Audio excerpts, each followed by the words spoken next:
Back to Benghazi now. Congress vowing to investigate how CIA talking points about the attack on the American consulate in Benghazi were changed before being made public. Former CIA Director David Petraeus reportedly told lawmakers in closed-door hearings last week that the reference to al-Qaeda and Ansar al-Sharia, which he claims was in the CIA assessment, somehow wasn't there anymore in the final version, but he doesn't know what happened.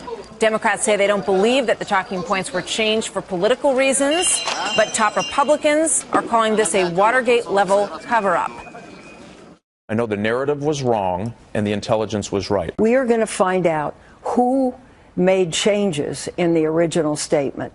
Until we do, I really think it's unwarranted to make accusations. Here now, New York Congressman Peter King, chairman of the House Homeland Security Committee. Congressman King, good morning. Good to have you back. Dianne Feinstein says, thank you, sir, that we are going to find out who made that change. Do you think we are?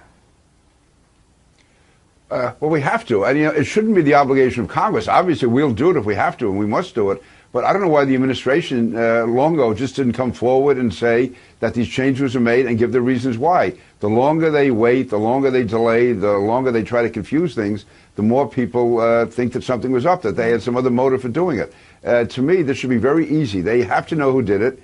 I mean, this isn't, this shouldn't be like dealing with Soviet spies or something. This is done within the administration, probably in the White House, and they have to know. I mean, everyone who touches one of these sheets of paper is accounted for, so it should be very simple to find out who did it and why. I mean, it seems that it should be pretty clear, as you say, but for some reason they don't want to say at this point. Now, the latest iteration of why Susan Rice went on those shows and said what she said, which was, basically that they thought it was a sort of spontaneous uprising, is that she couldn't say the rest of the story. She couldn't say anything about al-Qaeda or Ansar al-Sharia because that part was classified. Does it make any sense to you that those organizations, their names being used in context of this, why that would be classified information?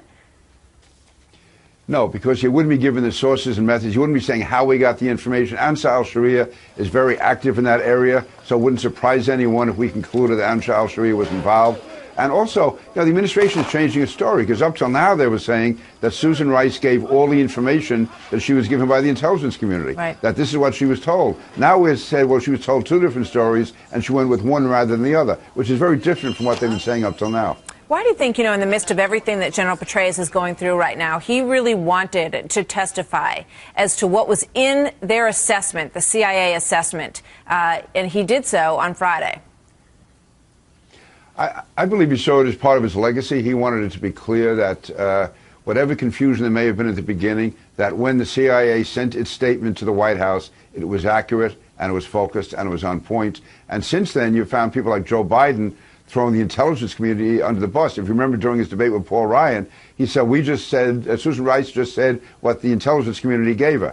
And every other statement since then has been blaming the intelligence community, which is primarily the CIA. I think David Petraeus wanted to make it clear that the CIA did have the story right, and it was changed somewhere else along the line. And it had to be someone within the administration. Where's this going to go from here? I mean, are we going to see Susan Rice testify about what she knew? And will Congress have hearings, public hearings? What form is this going to take at this point, do you think?